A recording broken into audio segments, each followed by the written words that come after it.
Hi again. So the paragraph above is clearly leading. Given the section of the website that you're on and the page that you're on, I'm assuming you can realize that MadLib can apply both to the Phantom, to Eric, Christine, and Raoul, as well as to Hannibal the Cannibal, Clarice, and I believe her supervisor's name is Jack. Whatever. That doesn't really matter. What matters is actually two things in regard to this illusion that was definitely not, well, I can't say definitely, but I'm 99% sure was not in Sir Andy's mind when he decided to use Hannibal the Carthaginian general. And they're both in relation to misallusions, and also illusions based off of character dynamics. So we're going to get into the first one first, because that makes sense. When I was telling a friend about this project, I texted her that I was going to be talking about the Phantom, Hannibal, and Faust, and then that was it. I just texted her that phrase. And immediately I went, she's not really a big fan of history. She's definitely not a pre-Empire Roman history buff. She doesn't know which Hannibal I'm referring to. So I texted her immediately afterwards, was like, Hannibal, the Carthaginian general, not the cannibal, not the same guy. To which her response was, oh, I thought the cannibal, that was really neat. I was like, okay, so this is a rabbit hole I now get to dive down, and this is how you begin academic essays, kids. The point being that I spent an entire summer before starting this project watching every Hannibal movie I could and the TV shows and trusting the critical essays I found about what happens in the books, and came to the realization that is the paragraph above, i.e., the Hannibal the Cannibal, and the Phantom are really similar male mentor figures, and their dynamics and relationships with their young ingenues that they deal with, and her assorted other guys she should be looking up to, love interest, whatever you want to classify him as, isn't just a similarity between these two stories. It is a common relationship dynamic that exists in a bunch of other stories. When I created that MadLib above, from one of the anthologies of critical essays on Hannibal that I found, I took a picture of it and I sent it to a group of high school friends, and I asked them to fill in the blanks with characters from stories that they knew. None of them came up with the Phantom or Hannibal, which was really cool, and it proved to me again that humans are similar creatures. We only have a set amount of stories. This is apparently one of them. So it's just something to think about, and this video is more about questions than it is about answers, and that is, what do you do with a misallusion when the referent, i.e. the name Hannibal, no longer refers to the Carthaginian general and our cultural consciousness, but to Hannibal Lecter, Hannibal the Cannibal?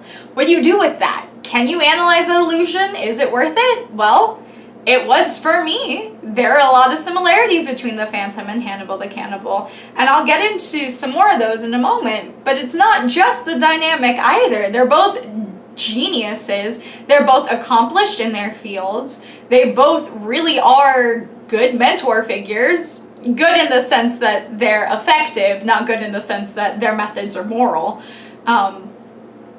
So they have a lot of these kind of similarities. They're smarter than almost everybody they deal with, but the woman that they have this really intense relationship with. And so it was worth it to say, hey, this illusion, when you just kind of talk about it, it doesn't work the way Sir Andy intended it to, unless you're watching the show and you can like see the elephant being brought on stage and you're like, oh, that's not the cannibal. But when you talk about it, it's worth looking into, and it actually does work. Hannibal Lecter is the boogeyman of his world. He's the phantom that haunts everyone.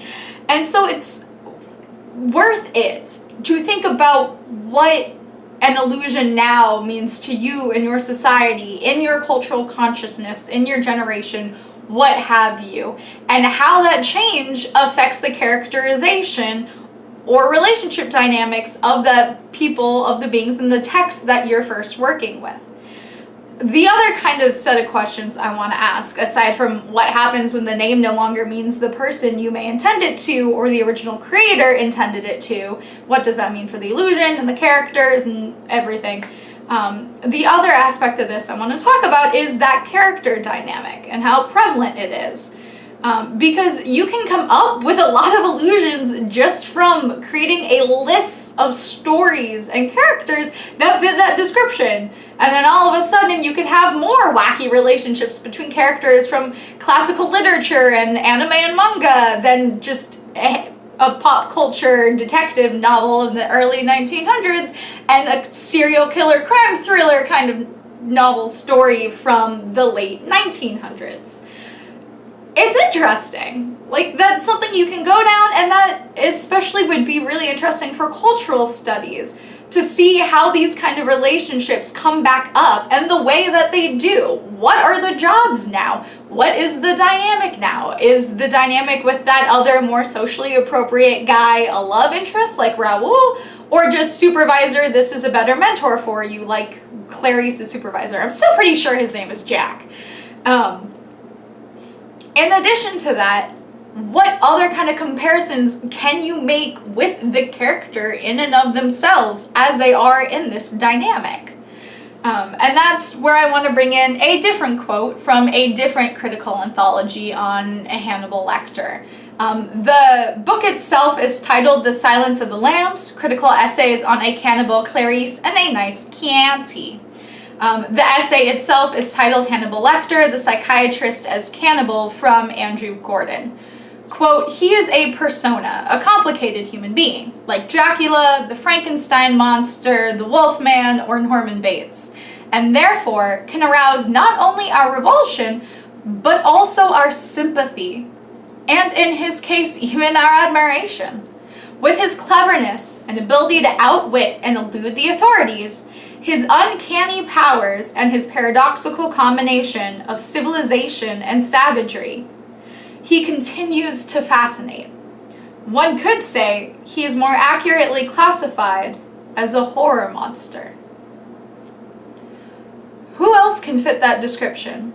From video games you play, to books you read, to YouTube series, what have you.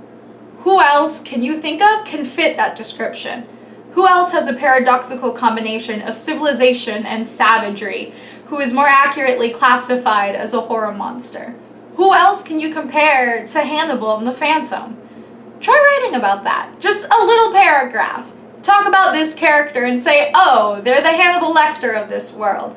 Oh, this is the Phantom of whatever. Go ahead and do that. Experiment with the kind of illusions you create based off of things like this. A character's personality, how they operate as the horror monster in their world, their relationship dynamic to somebody else as a mentor figure, be they female or male. Remember, there are versions of Hannibal's story, like in the TV series, where the relationship with the ingenue or the young apprentice isn't a young woman, it's a young man, and his name is Will. So think about that. Think about the way you can play with these illusions and what you want to emphasize about the character by comparing them to somebody else, by alluding to somebody else. See you later.